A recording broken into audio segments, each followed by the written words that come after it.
Bonsoir à tous. Après une pause de 24 heures liée évidemment à l'hommage rendu à Bernard Tapie, le débat politique est reparti avec un président Macron qui aujourd'hui est allé caresser dans le sens du poil des animalistes, avec le pouvoir algérien ulcéré par les dernières déclarations du président français, avec demain la première grève nationale depuis la rentrée sur le pouvoir d'achat, préoccupation majeure des Français sur ce terrain. Le gouvernement d'ailleurs aimerait bien défendre son bilan, le bilan du quinquennat. La majorité est-elle prête précisément à mener la bataille de l'opinion? Comment sera-t-elle organisée cette majorité? Avec une maison commune qui accueillera ou non Édouard Philippe sous son toit? C'est une des questions qu'on va vous poser. Bonsoir Marc Fesneau. Bonsoir. Merci beaucoup d'être dans Auditions publiques, l'émission politique commune à LCP et Public Sénat. Vous êtes le ministre en charge des relations avec le Parlement. Dans un instant, Brigitte Boucher et Steve Jourdain vous poseront des questions avant que vous ne soyez cuisinés par Yves Tréhard du Figaro, notre partenaire. Je voudrais d'abord vous interroger, Marc Fesneau, sur un rapport qui peut sans doute provoquer un tremblement de terre dans l'Église catholique et au-delà. C'est le rapport Sauvé, le rapport de la commission Sauvé qui a travaillé plus de 2 ans et demi pour faire le clair sur les abus sexuels au sein de l'Église catholique, qui nous dira combien de prêtres ont été bourreaux, combien de mineurs ont été victimes. Et le chiffre serait absolument accablant. Est-ce que le gouvernement va réagir d'abord? Certainement, mais d'abord la première réaction qu'on peut avoir, c'est que il était temps qu'une commission puisse se saisir, et on verra les résultats, on a des premiers éléments de ce que va dire cette commission, notamment sur le nombre de personnes concernées, non pas les victimes, mais ceux qui ont été les agresseurs. 3 000 pour l'instant. 3 000. Au moins 3 000. De ce que je lis, comme vous, dans la presse. Mais on verra ce que dit le rapport. Mais par ailleurs, je trouve qu'il était temps qu'on fasse, comme vous avez dit, le clair sur cette question-là. Parce qu'il y avait ce qu'on disait, puis ce qu'on ne disait pas.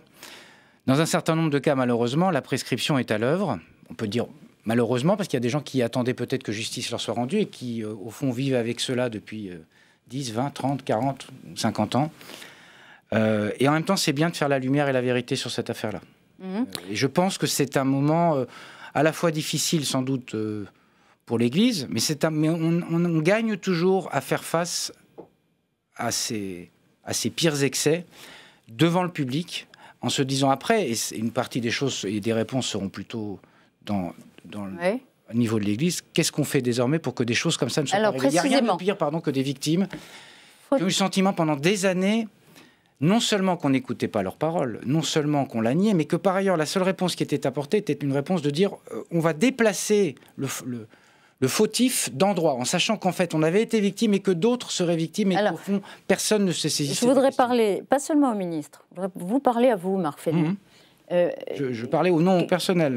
Est-ce qu'il faut que l'Église reconnaisse sa responsabilité? Il me semble que dans un certain nombre de cas, elle a dit des choses, déjà. Oui, mais est-ce qu'il faut qu'elle aille au-delà sur la base de... C'est pas à moi de dicter, à l'Église ce qu'elle en pense, mais... Vous pouvez avoir un souhait. Mais il me semble qu'il faut faire... C'est ce que je vous disais à l'instant. Il me semble qu'il faut faire face à ses responsabilités et dire ce qu'ont été les fautes, et parfois les errements, parfois les lâchetés. Il faudra sans doute que l'Église ait une expression. Alors, elle a eu de premières expressions sur le sujet. Je crois qu'elle a essayé, dans ce moment difficile, d'abord pour les victimes, c'est à elle qu'il faut penser. Mais globalement, pour ceux qui ont assisté, qui n'ont pas agi, il faut que chacun fasse face à ses responsabilités. Il me semble que l'Église devra faire face à ses responsabilités. Mais je trouve que ça a quelque chose d'utile, un moment, que la réparation, qui ne peut pas être de la justice toujours, puisqu'il y a quand même... Mais il faut que la justice passe. Il faut là où elle peut passer, il faut que la justice passe. Il faut que... Qui serions-nous pour dire qu'il ne faut pas que la justice passe si elle peut passer? Mais elle doit passer. Savez, il y a des affaires de prescription. Justement, vous disiez c'est très important cette commission. En 2018, la droite du Sénat s'était opposée à ce qu'une commission d'enquête parlementaire proposée par le Parti socialiste à l'époque, sauf erreur, n'enquête sur la pédocriminalité dans l'Église. Erreur? Occasion manquée? Je pense que c'est une occasion manquée parce qu'on a toujours intérêt à essayer de faire la lumière sur des faits récents ou plus anciens et pour essayer d'éclairer l'avenir et pour regarder ce qu'ont été les fautes des uns et des autres, les absences des uns et des autres, les lâchetés, je le répète, des uns et des autres. Et je pense que c'est une occasion manquée parce que... Est-ce que vous diriez même, que la droite à l'époque, en l'occurrence le Sénat, a esquivé? Mais tout le monde, sur cette question-là, pourquoi il faut attendre parfois 40 ou 50 ans? Mais je suis ministre des Relations avec le Parlement, je dis que c'est une occasion manquée, que donc on a esquivé, mais tout le monde a esquivé depuis 40 ou 50 ans, parce que ce n'est pas la première fois, ce n'est pas en 2018. Mais il y a un moment où le débat est mûri. Oui, enfin, ce n'est pas en 2018 qu'on a découvert qu'il y avait des questionnements et des questions sur ces sujets-là. Et donc, c'est pas tout à fait nouveau. Donc, c'est pas seulement 2018 le sujet, c'est avant 2018, me semble-t-il. Mais il n'empêche que c'est une occasion manquée, on peut le regretter à l'époque. Et maintenant ? Maintenant, on va attendre. Il faudrait que, justement, le Parlement... en quelques mots. Il semble que c'est l'organisation même de l'Église, premier élément. 2, il y a des éléments de justice et de droit. Donc ça, c'est la justice qui doit répondre. 3, est-ce qu'il y a des éléments législatifs? On verra ce que propose.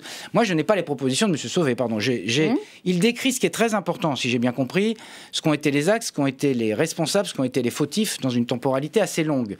Avec une gradation aussi de ce qu'ont été les actes et à quel point parfois ça a été atroce. Mais en tout état de cause, c'est atroce. Mais il me semble qu'il faut regarder d'abord ce qu'ils vont dire et ce qu'ils vont faire leurs préconisations. Après, le gouvernement prendra évidemment ses responsabilités, ou la majorité, et pas seulement la majorité, parce qu'il me semble que c'est une affaire qui dépasse largement les clivages. On y reviendra si besoin avant la fin de l'émission, mais tout de suite, Brigitte Boucher, Steve Jourdain sur les questions politiques et parlementaires. Bonsoir Marc Fesneau.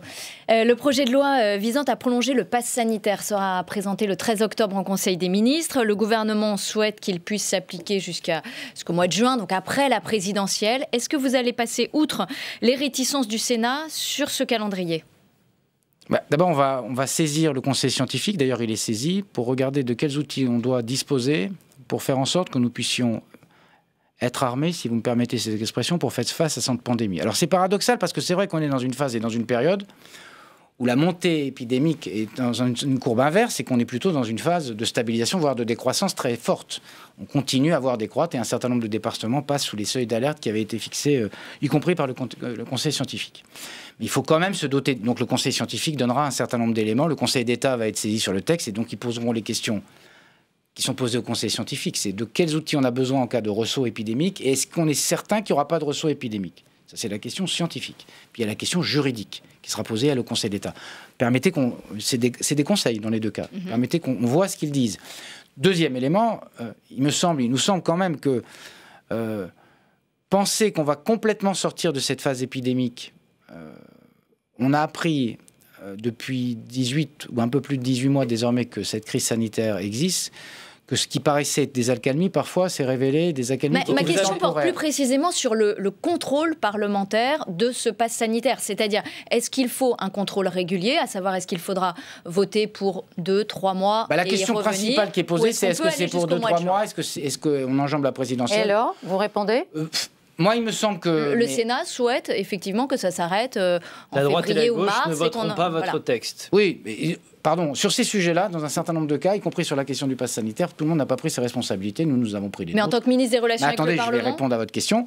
Il me semble que sur cette question-là, attention, on va être dans un moment, si c'est 2-3 mois, ça veut dire qu'on reporte au mois de janvier-février, il faut qu'on ait des mécanismes de contrôle, probablement des mécanismes de contrôle qui soient ceux des commissions ou autres. Est-ce qu'on a des clauses de revoyure? Peut-être qu'il faut regarder avec les parlementaires s'il y a des clauses de revoyure.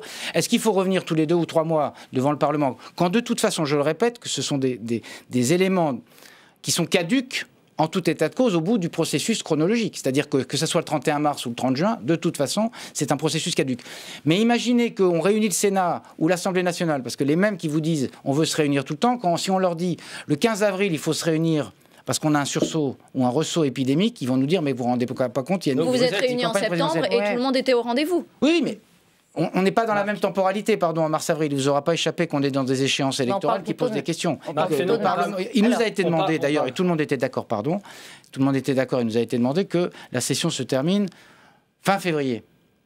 Donc ça nécessiterait une session extraordinaire, c'est toujours possible. Hein. La session continue en fait. Non mais c'est ce que je viens de vous dire. Il est toujours possible de faire une session extraordinaire, mais posons-nous les questions de façon très factuelle. Est-ce qu'il y a besoin d'un outil qui dure 6 mois et qu'à 6 mois on est à peu près sûr d'être tranquille, ou qu'on pense qu'à 3 mois on est sûr d'être tranquille? Et ça, le comité scientifique le dira. Ça touche en tout cas à nos libertés publiques, ce texte sur le pass sanitaire. Laurent Fabius dans le Figaro dit qu'il faut pouvoir systématiquement, le mot est important, contrôler les lois d'état d'urgence. Qu'est-ce que vous en pensez? Est-ce que vous y êtes favorable? Oui, mais je répète d'ailleurs, je souligne que l'an dernier, au mois de décembre, nous avions proposé une loi qui fixait les cadres généraux et pas un cadre d'exception comme celui sous lequel le régime sous lequel on vit. Je vous rappelle qu'il y avait eu un texte qui avait été imaginé, qui était un texte qui permettait d'activer l'état d'urgence avec des mécanismes de contrôle.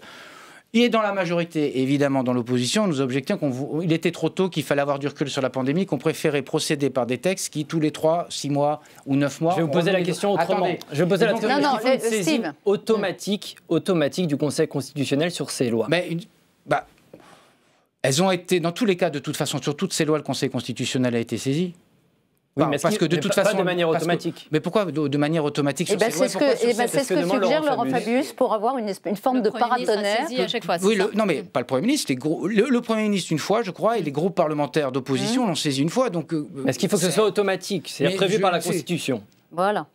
C'est ça. C'est-à-dire que vous voulez une modification constitutionnelle qui ferait... Voilà, vous l'avez lu comme nous. Oui, mais que sur cette loi-là ou sur les lois qui touchent à l'état d'urgence en général. Donc ça nécessiterait quand même qu'on ait un débat... Pardon, il faut un peu plus de 3 minutes, mais je veux bien y répondre, je vais y répondre quand même.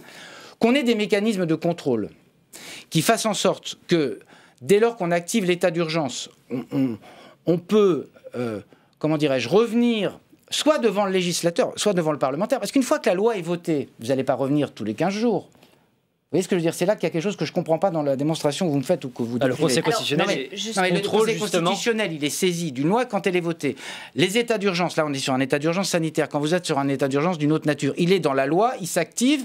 Et à 30 jours ou à je ne sais plus combien de jours, le Parlement est ressaisi pour prolonger l'état d'urgence. Attendez, laissez-moi finir.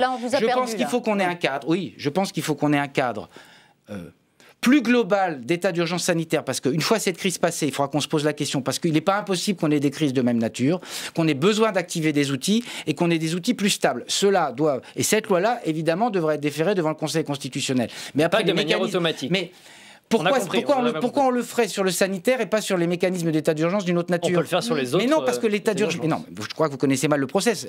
Il y a déjà la loi, elle a été votée, elle a été passée au Conseil constitutionnel. Simplement, la prorogation des dispositifs est soumise au Parlement. C'est ça la bonne mécanique. Parce que le Conseil constitutionnel... Donc comment vous appréciez... Parce que là, mais je pense que le contrôle du Parlement, pour finir là-dessus... Pardon, répondez à Laurent Fabius. Il fait une proposition ce matin dans le Figaro.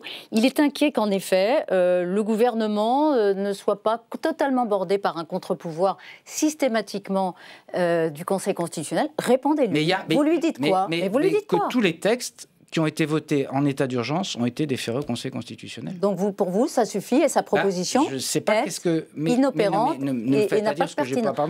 Non, mais on essaie de comprendre. Mais j'essaie de comprendre et j'essaie de vous expliquer qu'il y a des textes qui ont été votés sur l'état d'urgence, qui sont passés au Conseil constitutionnel, qui a donné son avis, qui a parfois censuré certaines dispositions. On est dans un mécanisme normal. D'accord. Donc finalement, vous faites... vous repoussez gentiment la proposition en disant que vous n'en voyez pas la pertinence. Stanislas Guerini parle d'une commission spécifique. Alors ça, c'est sur le texte dont on vient de parler avant, pas en général sur les textes d'urgence. Ça, qu'est-ce que vous en pensez? Une commission spécifique qui contrôlerait? Oui, alors d'abord il y a les commissions parlementaires permanentes. Je pense à la commission des affaires sociales. Après qu'il y ait une commission spécifique, que les parlementaires... Non, j'ai pas dit ça.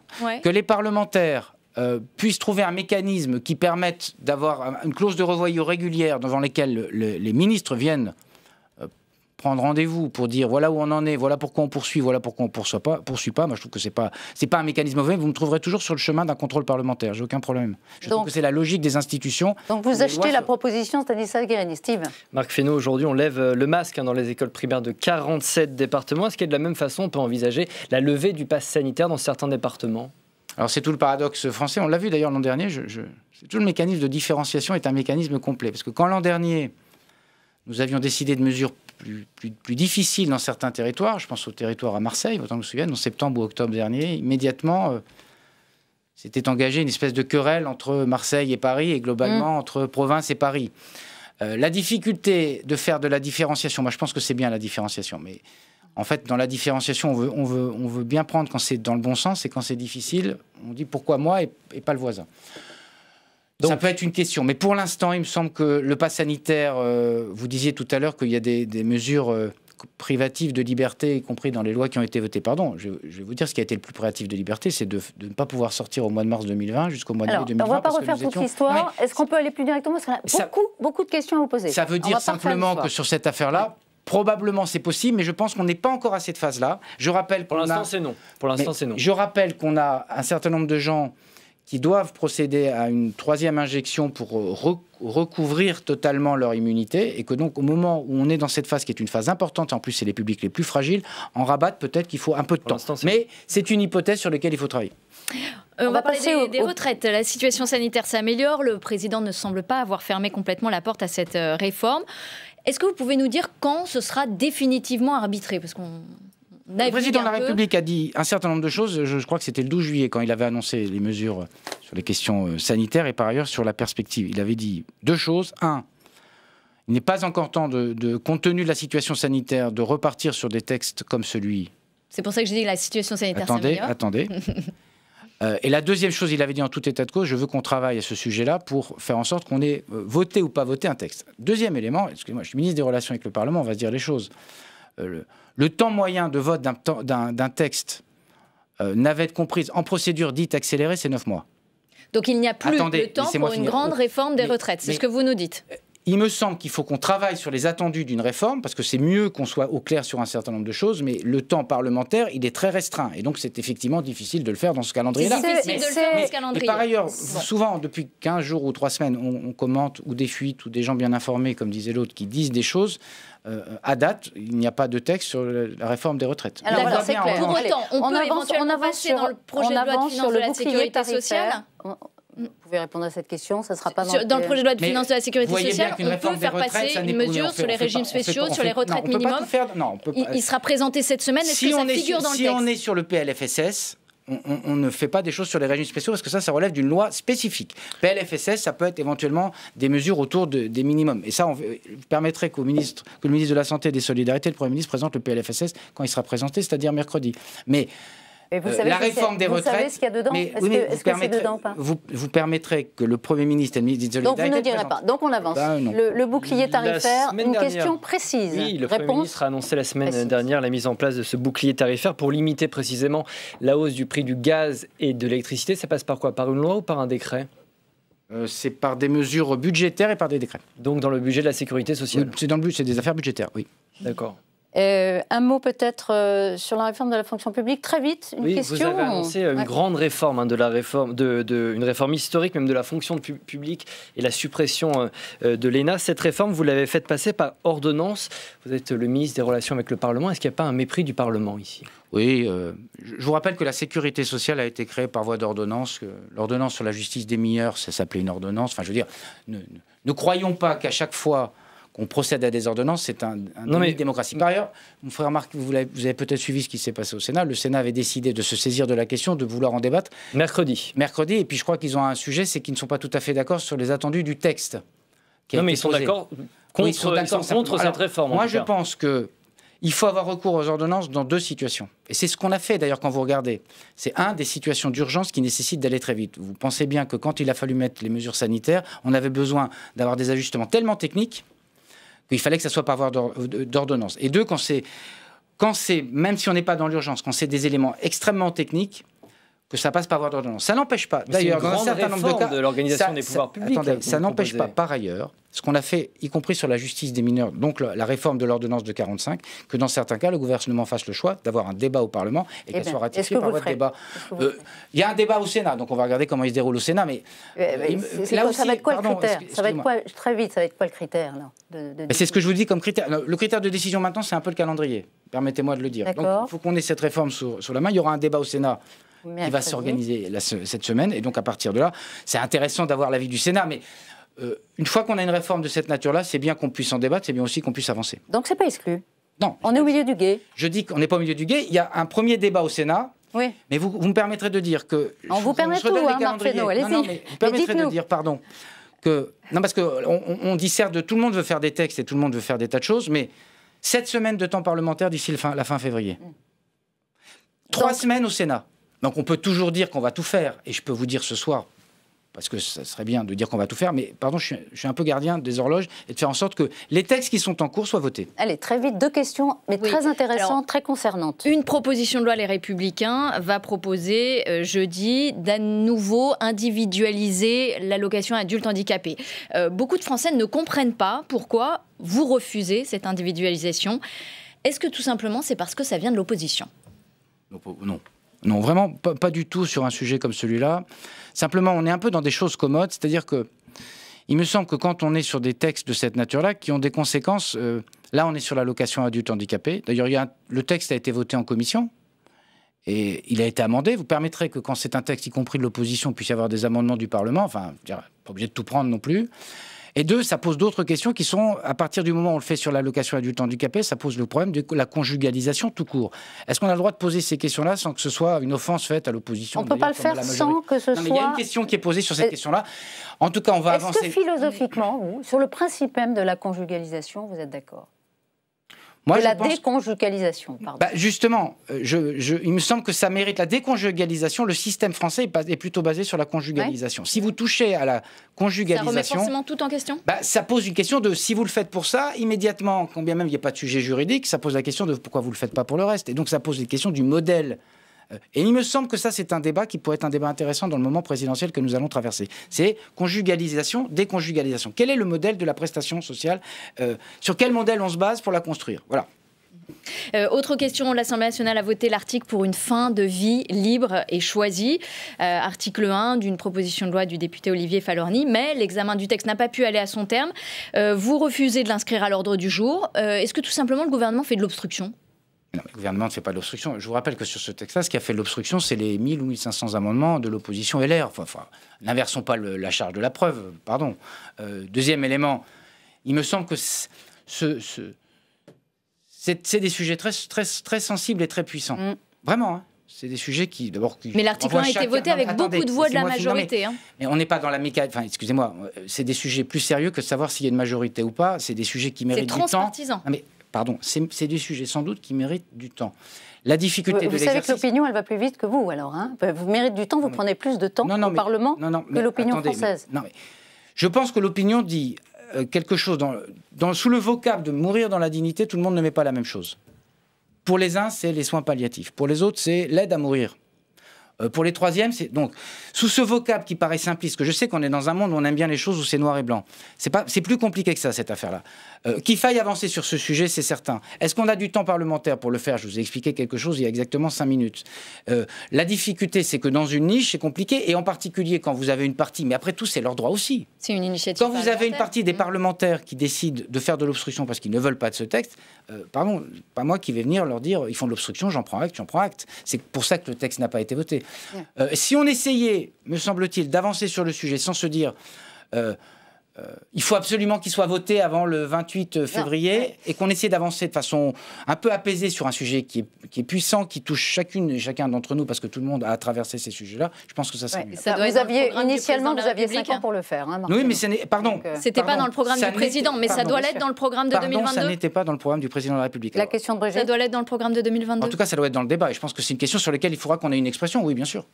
Merci beaucoup, Brigitte Boucher. Merci, Steve Jourdain. Dans un instant, Yves Tréhard nous rejoint. Mais d'abord, un tour du côté du Figaro Live. Bonsoir, Vincent Roux. Bonsoir à vous. Bonsoir, Elisabeth. Bonsoir, Marc Fesneau. Quel est le fait d'actualité qui a retenu l'attention, enfin, un des faits d'actualité qui a retenu l'attention de vos lecteurs?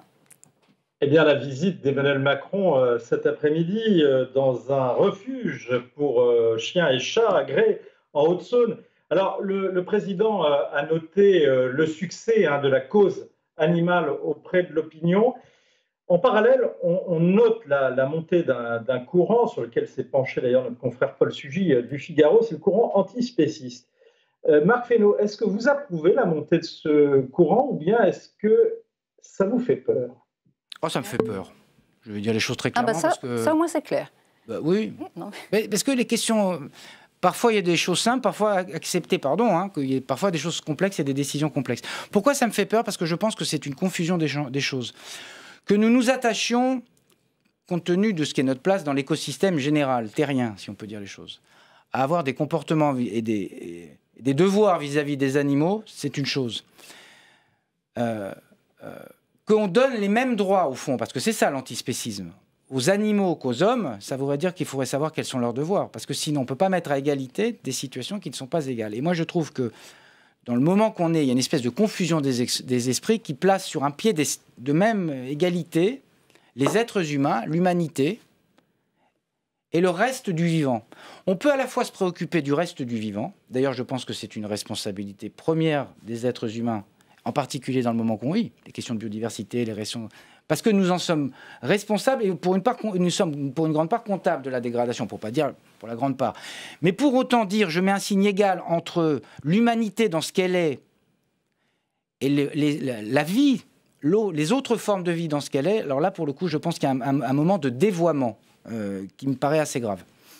Merci beaucoup, Vincent. On vous retrouve tout à l'heure pour une autre question. Yves Tréhard, bonsoir. Bonsoir, juste Elisabeth. après vous, deux parlementaires, la socialiste Laurence Rossignol et Pierre-Henri Dumont, député LR, viendront vous poser des questions, vous interpeller sur le déroulement du Parlement, enfin la façon dont fonctionne le gouvernement avec le Parlement. Mais d'abord, c'est vous, les questions politiques. Yves Tréhard. Bonsoir, Marc Fesneau. Yves Tréhard. Alors, vous revenez d'Avignon, vous avez fait la rentrée du parti La République En Marche, le parti présidentiel.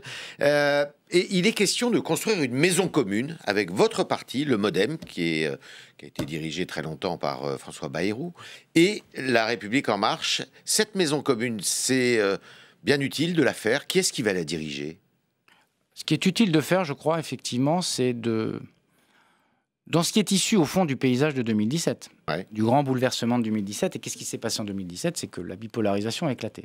La difficulté, c'est que rien ne s'est construit, d'ailleurs, à la fois chez nos opposants, et nous étions à gouverner, et ça s'est construit sur la base d'un accord entre La République En Marche et le mouvement démocrate. Et moi, je pense que ce qui a permis le dépassement, c'est que Emmanuel Macron, candidat, a ouvert un espace central qui a fait que des gens qui étaient à droite ou à gauche se sont reconnus dans cet espace et ont accepté de travailler ensemble. Donc, on a besoin de faire en sorte que cet espace central se solidifie. Et il se solidifie sur deux pieds, si je peux dire, sur deux bases, que sont le mouvement démocrate et La République En Marche. Qui pour diriger ? C'est ça on verra. C'est pas. Moi, je pense que principalement, ça n'est pas une question de qui est chef. C'est François Bayrou et... Vous avez vu, vous savez, Richard Ferrand et François Bayrou œuvrent beaucoup pour faire en sorte que ce dialogue naisse et que cette construction puisse se faire. Parce que il faut d'abord, pour que le dépassement soit possible, que l'espace central soit solide. Parce que moi, j'ai vécu la période où l'espace central était trop faible et que donc il se faisait dicter la loi, soit sur le flanc droit, soit sur le... Marc Fesneau, le dépassement, il ne va pas jusqu'au bout, parce qu'on cherche la droite et la gauche. Vous devez être et de droite et de gauche, si j'ai bien entendu le président de la République depuis 4 ans. Et on voit que l'ancien Premier ministre, M. Philippe, va bâtir une autre maison à votre droite. Et il va d'ailleurs en lancer, la mettre sur les fonds baptismaux dès dimanche au Havre. Mais je trouve que ça n'est pas antagoniste et ça n'est pas... Non. Contradictoire que ce que je viens de vous dire, un espace central se construise et que par ailleurs un espace à droite, et la question pourrait d'ailleurs se poser à gauche, puisse se construire pour faire en sorte que le dépassement par le centre, parce que le dépassement il ne se fait pas par la droite ou par la gauche, sinon ça se saurait depuis 50 ans dans la Ve République. C'est le dépassement par le centre, il nécessite aussi qu'il y ait une droite et une gauche. Une droite et une gauche qui a envie de soutenir l'action du président de la République. On peut peut-être regarder le tweet d'Édouard Philippe. Alors, on va regarder le tweet d'Édouard Philippe, vous allez voir. Il a écrit un tweet, donc, voir loin pour faire bien, dépasser le court terme, construire la stratégie pour la France, aider le président pour permettre à la France de réussir. Ça vous convient, ça ? Ça convient, tout à fait, c'est très clair. Mais vous ne croyez pas qu'il est complètement en phase avec ce que vous dites ? Pourquoi il n'y a pas d'aile gauche à ce moment-là ? Mais ça, c'est pas à moi de parler de l'aile gauche. Je parle de l'aile que je connais le mieux, c'est-à-dire, pardon de parler d'aile. D'aile droite. Non, je parle de ce que je connais le mieux, c'est-à-dire du centre. Oui. Pardon.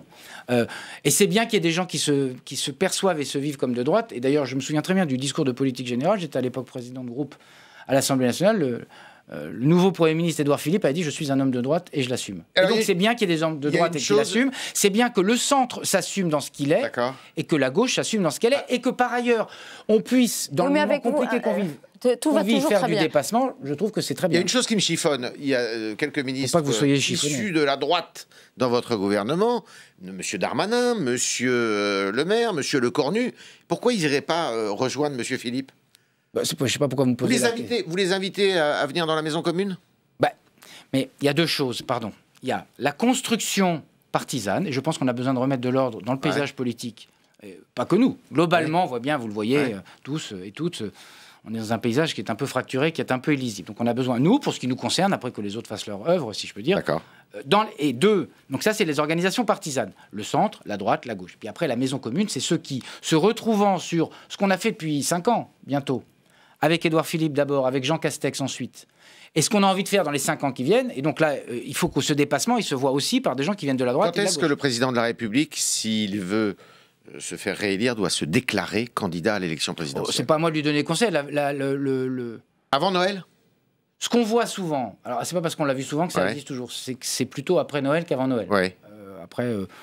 Et votre religion à vous? Moi, je pense que ce qu'a dit d'ailleurs le Premier ministre très justement hier à la clôture des universités de la République En Marche à Avignon, c'est, je pense qu'en tout cas, il faut qu'on soit à l'œuvre et au travail jusqu'au bout. Dès lors que vous rentrez dans la phase présidentielle. Oui, d'accord, mais vous ne répondez pas à la question. Ça, c'est bien sûr. Mais non, jusqu'à la dernière minute. Non, parce qu'une fois que vous êtes dans la situation de candidat, vous n'êtes plus tout à fait dans la même situation. Vous gouvernerez jusqu'au dernier quart d'heure. C'est ce qu'il avait dit, et j'imagine qu'il le dira même en étant candidat. Vous répondez avant Noël ou après Noël? Non.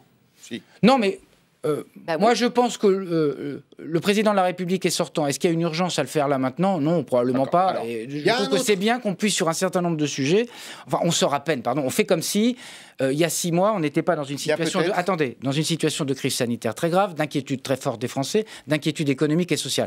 Je sais que on a tendance à renverser les situations et à croire que maintenant, c'est pas comme si Emmanuel Macron n'était pas déjà en campagne. Non, mais... sur un certain nombre de thèmes, on clôture des chapitres qui avaient été ouverts pendant le quinquennat et qu'on continue à faire, y compris dans le temps parlementaire. Il y a peut-être une candidature qui va, si elle se manifeste, qui va peut-être l'inquiéter, parce qu'en ce moment, elle est en train de chambouler les sondages, c'est celle de Éric Zemmour. Est-ce que, à Avignon, il a beaucoup été question d'Éric Zemmour, avec des phrases un peu... des attaques un peu violentes, notamment de M. Véran. Est-ce que c'est une bonne technique, ça, d'attaquer Éric Zemmour? Je n'ai pas envie de parler d'Éric Zemmour. La première chose, c'est qu'il n'est pas candidat. Et deux, pardon, on a le droit de choisir les thèmes de campagne qui sont les nôtres et de ne pas être en réaction. J'essaie de me l'appliquer à moi-même. Donc en fait, sur la question de la stratégie qui a été débattue en effet ce week-end à Avignon, à savoir est-ce qu'il faut taper sur Éric Zemmour pour dénoncer, mais au risque de effectivement parler de lui, ou est-ce qu'il faut plutôt rester indifférent et laisser voir les choses? Vous êtes plutôt sur la deuxième. Moi, je suis à penser que d'abord, il n'est pas candidat, et deux, que ce n'est pas M. Zemmour qui va dicter la vie politique française, quand bien même il soit candidat. D'ailleurs, vous faites comment? Est-ce que vous avez vu ces sondages? Est-ce que vous avez vu ce sondage? Il y a un sondage qui va sortir demain dans le Figaro, qui est déjà visible. Monsieur Zemmour, si ce n'est pas Xavier Bertrand qui est l'IFOP, si ce n'est pas Xavier Bertrand qui est candidat pour la droite, vous voyez qu'il arrive à des scores qui sont proches, assez proches de ceux de Marine Le Pen. Monsieur Tréhard, est-ce qu'on aurait pu avoir le même tableau des élections de 2016, à date en 2016, à date en 2011, à date en 2006?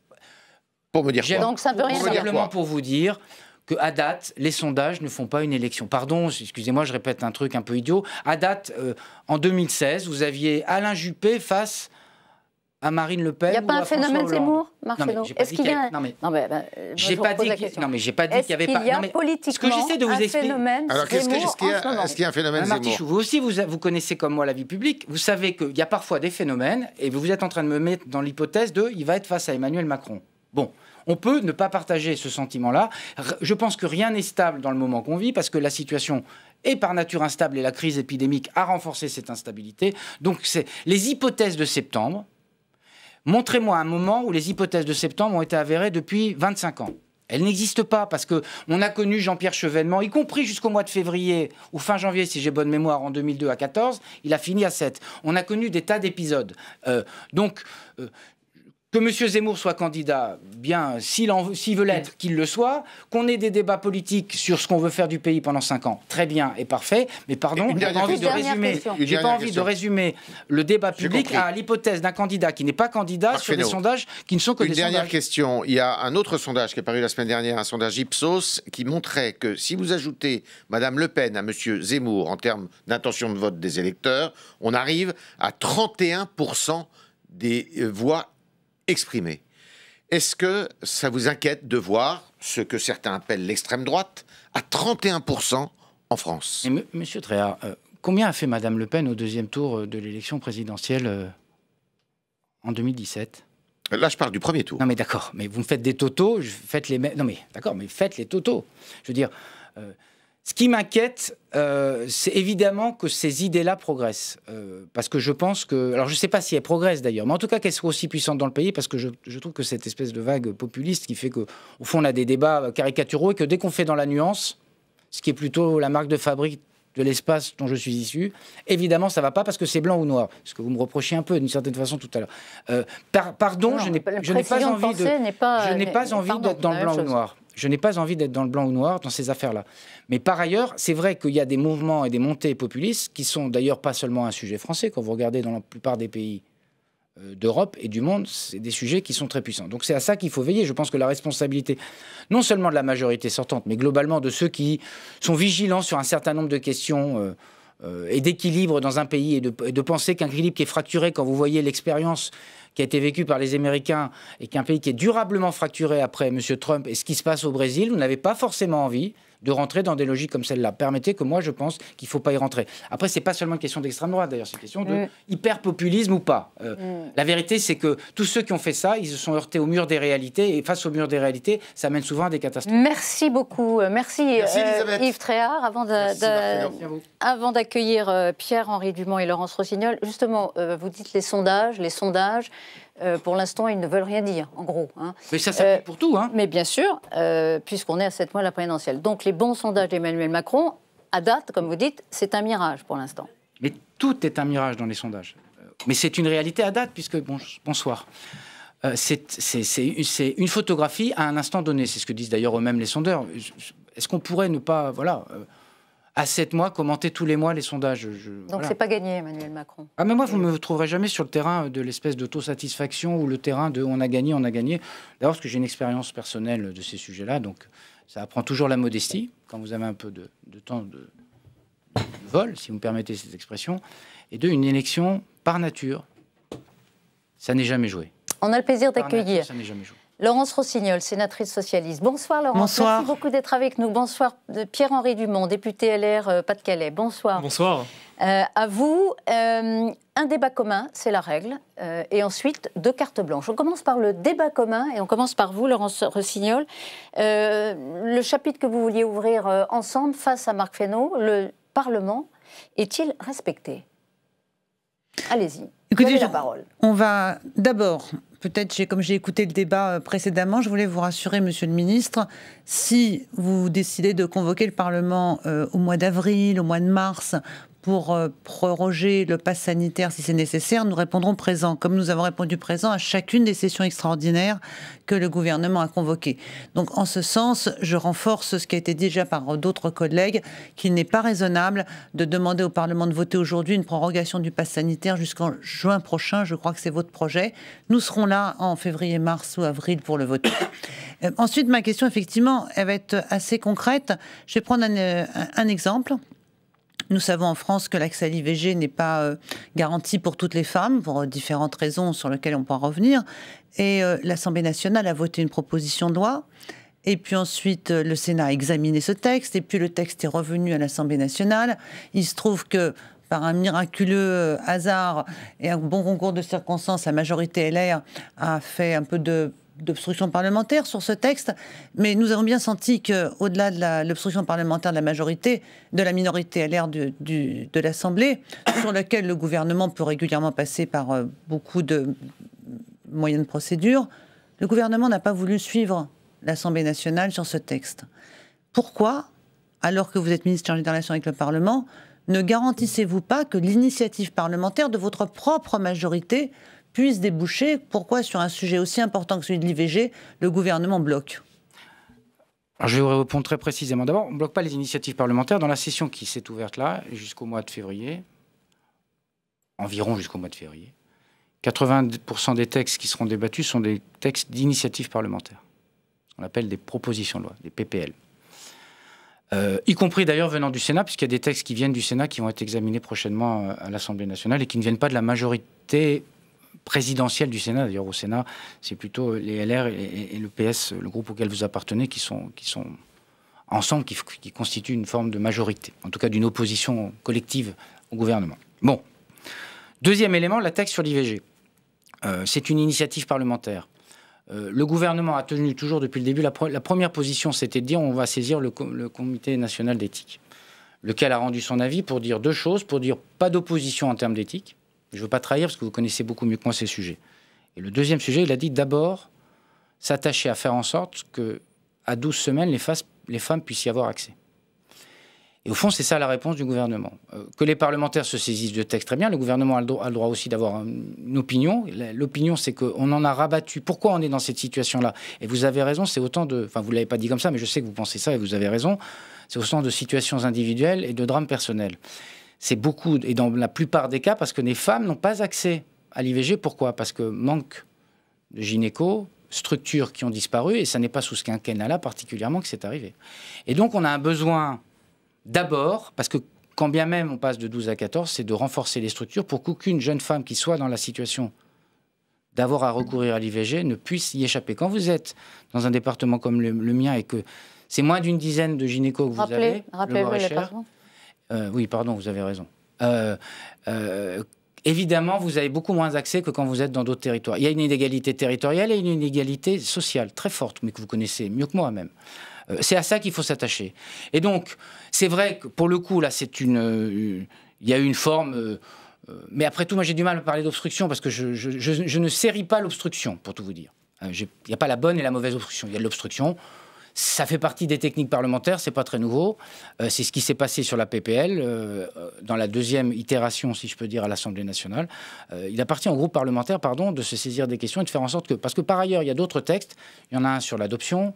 Il y en a d'autres qui vont venir sur un certain nombre de sujets et que le gouvernement a inscrit à l'ordre du jour. Est-ce que vous êtes convaincu, Laurence Rossignol? Ah, mais pas du tout. Non, je ne suis pas convaincue parce que d'abord, j'ai déjà mesuré la détermination du gouvernement lorsqu'il a été décidé qu'un texte devait être adopté. Procédure d'urgence, procédure accélérée, vote, éventuellement recours au vote bloqué. Enfin, le gouvernement dispose de tout un tas de moyens pour faire adopter les textes et je vous ai rarement vu renoncer quand vous étiez déterminé. En revanche, là, ce que j'ai mesuré, c'est l'absence de détermination du gouvernement. Parce que vous nous dites, en fait, ce qui compte, c'est que les femmes, avant 12 semaines, puissent accéder à l'IVG. Mais vous avez fait quoi pour ça, là, depuis ces derniers mois, pour que les femmes, avant 12 semaines, puissent accéder à l'IVG? Rien non plus. Donc c'est un faux prétexte pour vous? C'est un faux prétexte. En fait, il y a un blocage politique sur la question de l'allongement des délais d'IVG.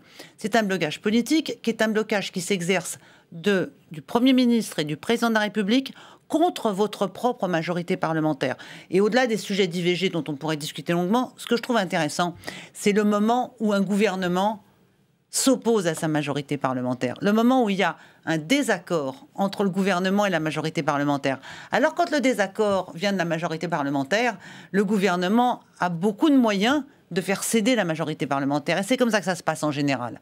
Mais quand la majorité parlementaire veut faire adopter un texte, en fin de compte, elle ne peut pas le faire sans l'accord du gouvernement. C'est toutes nos institutions et tout le régime dans lequel nous sommes qui n'est pas un véritable régime parlementaire et que votre gouvernement a, d'un certain point de vue, adopté et fait prospérer dans sa dimension terriblement présidentielle et peu respectueuse du Parlement. Pardon, Madame Rossignol, je ne veux pas être désagréable, mais d'abord, il ne faut jamais oublier, c'est toujours intéressant quand on est dans l'opposition de demander aux autres de faire ce qu'on n'a pas fait soi-même, y compris d'ailleurs dans des fonctions que vous avez exercées comme ministre. Bon.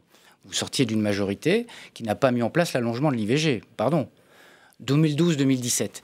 Deuxième élément, le dernier gouvernement qui a œuvré contre sa propre majorité par l'utilisation du 49.3, c'est le gouvernement que vous souteniez, c'est-à-dire les gouvernements de M. Hollande. Parce que la dernière fois sur les retraites, ça n'était pas contre la majorité, c'était parce qu'il y avait, je ne sais plus, 20, 30 000, un nombre d'amendements qui faisait que la temporalité... Donc, je veux bien entendre... Pardon, je veux bien entendre... Mais je ne veux pas polémiquer sur nos gouvernements respectifs. Ce que je veux vous dire, c'est que nous vivons dans des institutions...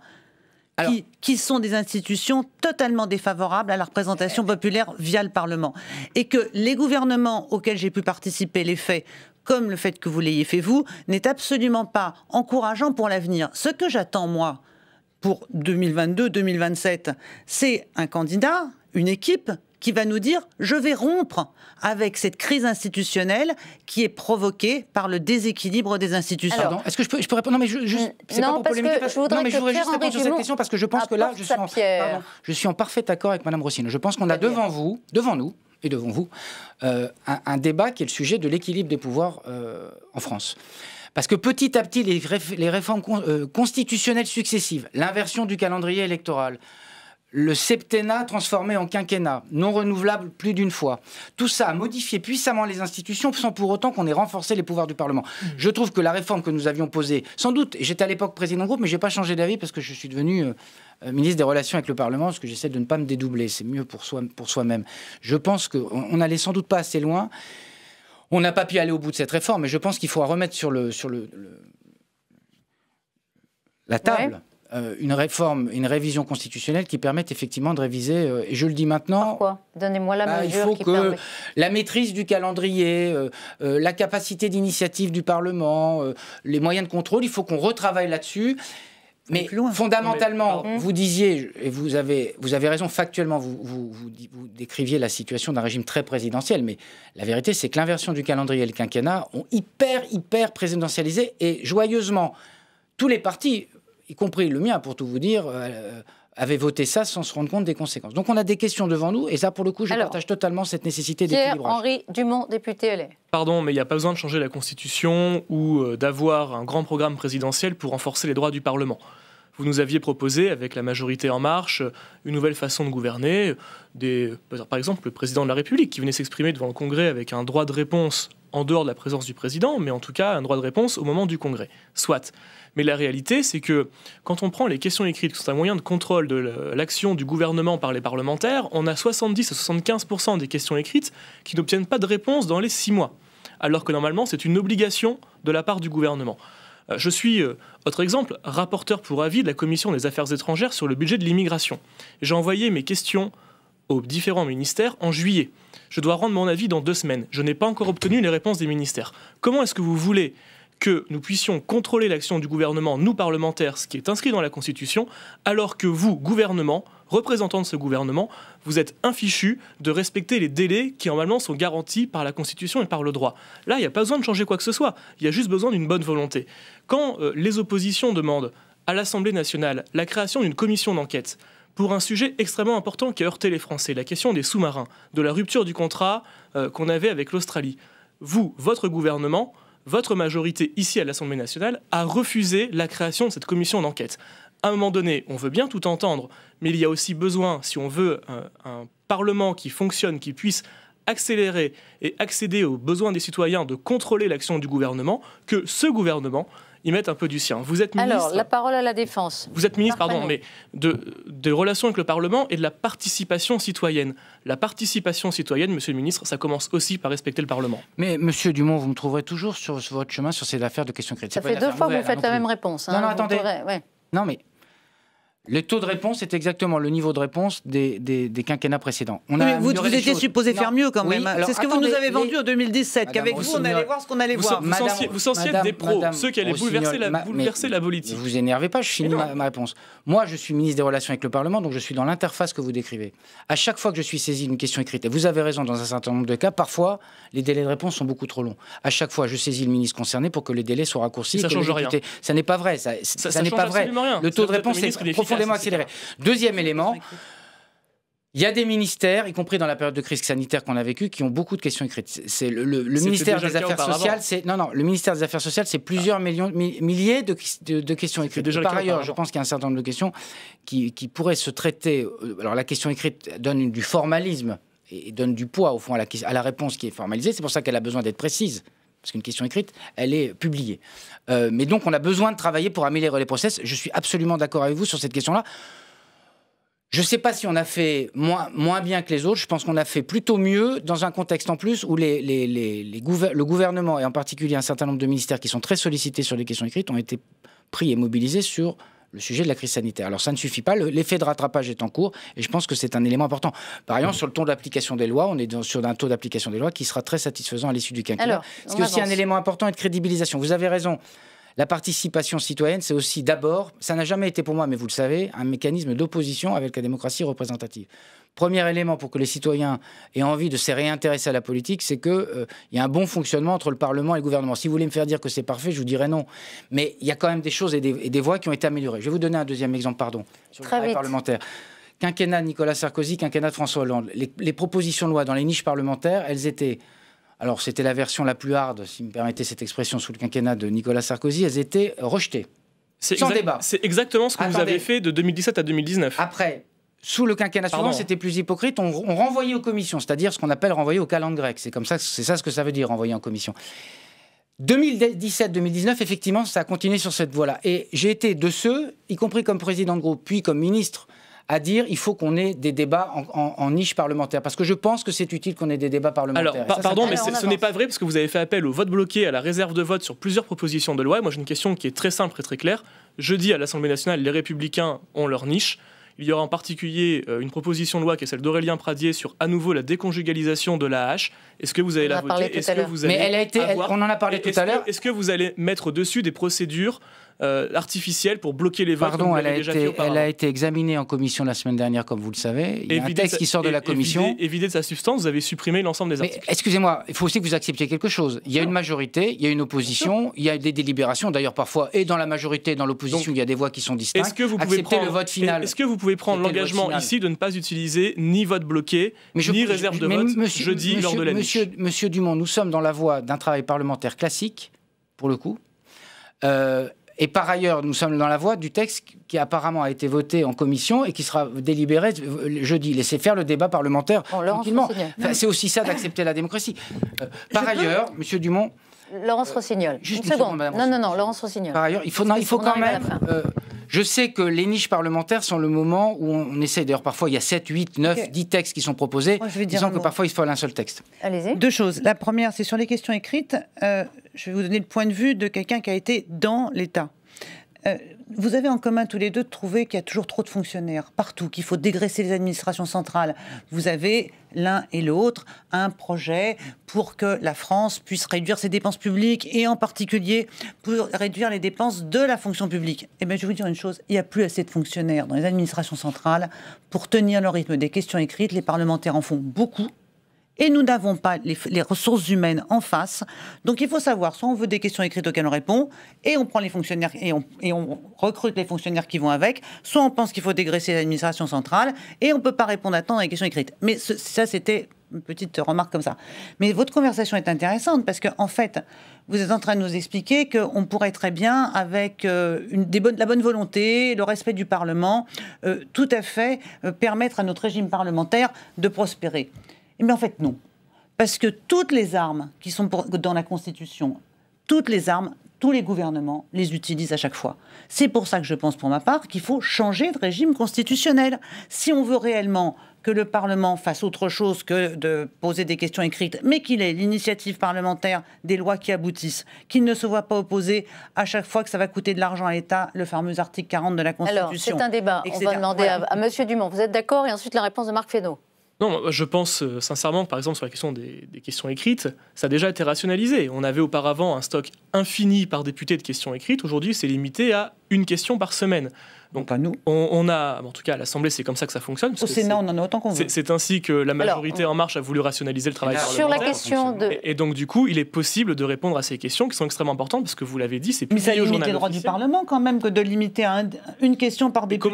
Commençons. Non, mais la réalité, c'est que il y avait très très peu de personnes qui atteignaient déjà ce niveau de questions écrites et qu'une par semaine, c'est largement suffisant. Alors, la réponse sur le cadre constitutionnel, Laurence Rossignol dit de toute façon, il est contraignant et on n'arrivera pas à rééquilibrer les pouvoirs dans ce cadre. Je pense qu'il faut admettre que nous ayons un régime qui est un régime présidentiel, mais qu'à côté, ça ne veut pas dire qu'on doit bafouer sans cesse les droits du Parlement, qu'il y a en effet un cadre constitutionnel qui existe, mais que les droits du Parlement n'ont pas forcément tout le temps à être foulés aux pieds et que c'est aussi une démarche de bonne volonté et en particulier, je le répète, de la part de ce gouvernement d'Emmanuel Macron qui avait dit qu'il allait révolutionner la façon de faire de la politique et en fait il fait pire que ses prédécesseurs. Alors, exercice de style, vous avez 2 minutes pour répondre à ces questions. D'abord, Mme Rossignol, j'ai trop de respect pour vous pour que vous ne traciez pas ma propre pensée. Je ne sais pas, vous avez lu et entendu que j'étais pour faire la chasse au nombre de fonctionnaires et à la dépense publique. Je ne crois pas que... Je crois que c'est tout à fait délié de la question des questions écrites. Je trouve qu'on a besoin, rien de en revanche, personnel. Monsieur le ministre, rien de personnel, je suis pas mais vous appartenez à un courant politique pour qui la question de la réduction des dépenses publiques, la question de la dette et de pas dépendre, et tout ça fait parce que la question de l'indépendance d'un pays, c'est la question de ne pas dépendre des autres pour se financer. Donc la question de la dette n'est pas une question subalterne, parce que quand c'est les autres qui vous financent, vous êtes dans une situation qui peut se retrouver dans une situation, on l'a vu avec d'autres pays. Parce que quand on dépense. Partez pas sur la dette, vous n'aurez pas le temps de finir sur la Constitution. Oui, non, sur la question constitutionnelle, oui, il y a la question des bonnes pratiques et on essaie de le faire. Pardon, j'aimerais parfois aussi qu'on puisse, y compris quand on est sur des niches, qu'on ne soit pas dans des postures et qu'on essaie de travailler ensemble. Je l'ai souvent défendu, je continue à le défendre comme ministre. Or, on voit bien que dans les niches, c'est souvent un moment pour mettre en défaut simplement le gouvernement et faire de l'électoralisme. Bon, très bien, essayons les uns et les autres de faire des chemins et ça, c'est les bonnes pratiques. Mais en revanche, pour le coup, je suis plutôt à penser que sans une réforme institutionnelle et donc en partie constitutionnelle, en partie institutionnelle aussi, mais en tout cas aussi constitutionnelle, on n'y arrivera pas. Les mécanismes étaient déjà puissants de la comment dirais-je, de la Constitution de 58, mais les amendements, les modifications depuis 58, elles ont surpondéré cette affaire-là. Mais c'est une question aussi pour les parlementaires. On est dans un moment où on les juge sur des choses qui sont fausses. Quand on juge les parlementaires, que les sites qui font ça les jugent sur le nombre d'amendements ou le nombre de PPL qu'ils déposent ou le nombre de questions écrites, je trouve qu'on dévoie le travail que vous faites. Parce que je pense que c'est pas le... Et on complique le vôtre. Oui, non. Avec tous ces amendements. Non, on complique pas le nôtre. Mais quand vous avez sur des textes... Moi, j'ai été de celui, au moment de la révision constitutionnelle de 2018, à dire le droit d'amendement, il est individuel, il ne faut pas qu'il soit groupé. Donc je suis très à l'aise sur le sujet. Mais quand vous avez... Sauf si on est dans une manœuvre d'obstruction. Alors ça, après, on est dans une manœuvre d'obstruction à faire des retraites. Mais quand vous avez parfois 4000 ou 5000 amendements sur un texte, au fond, vous n'arrivez plus à apporter de message politique. Je rappelle qu'en Angleterre, de mémoire, en Grande-Bretagne, le Parlement britannique, sur le Brexit, c'est 32 amendements. Et vous ne croyez pas qu'ils ont eu un débat politique? Donc, mais ce n'est pas votre responsabilité à vous, c'est le système. C'est la fin, Elisabeth Martineau. Et on n'a pas parlé des ordonnances, parce que c'est quand même un peu le problème de votre gouvernement. 18% seulement des ordonnances ont été ratifiées. 18%. Oui, ça veut la dire plupart que des ordonnances qui ont été exercées dans ce mandat, c'est les ordonnances liées à la crise Covid. Donc, merci beaucoup. Merci à tous les deux. Merci Laurence Rossignol. Merci Pierre-Henri Dumont. On retourne voir Vincent Roux au Figaro Live. Vincent Roux, est-ce qu'il y a des questions sur l'Algérie? C'est un gros sujet, évidemment. Le pouvoir algérien envisageant des mesures de rétorsion à l'égard de la France et du gouvernement français après les déclarations d'Emmanuel Macron face aux jeunes harkis samedi. Oui, c'est en tous les cas une polémique et une crise qui est très commentée par les internautes du Figaro et par les internautes en général. À la question qu'on a posée aux internautes du Figaro, la crise diplomatique entre la France et l'Algérie vous inquiète-t-elle? Les internautes du Figaro ont répondu à près de 90% que ça ne les inquiétait pas. Est-ce qu'ils ont raison d'être optimistes? C'est pas la première fois qu'on a une crise diplomatique avec les Algériens. Évidemment, le ministre des Affaires étrangères est saisi de ces questions-là, mais nous avons une histoire manifestement qui reste compliquée. Je pense que le président de la République a raison de se mettre, comme on le disait sur d'autres sujets au début de notre émission, de se mettre sur la voie de la clairvoyance et de la clarté qui est faite sur le champ historique. Pas la question de la repentance en tant que telle, c'est la question de qu'est-ce qu'on a fait, qu'est-ce qui s'est passé, comment on peut éclairer l'avenir, parce que l'idée, c'est quand même qu'on arrive à avoir une relation plus apaisée. On n'y est pas encore, manifestement. Qu'est-ce qu'on a fait? Mais il est allé un peu au-delà. Il a porté un jugement, une appréciation. C'est des propos qui sont rapportés d'une conversation. C'est des propos qui sont rapportés d'une conversation. Donc vous les démentez? Non mais attendez. Sur la rente mémorielle, Madame Martichoux, quand vous n'êtes pas dans une réunion, quand on rapporte des propos... non, je n'étais pas dans une réunion. Dans cette réunion-là, pardon.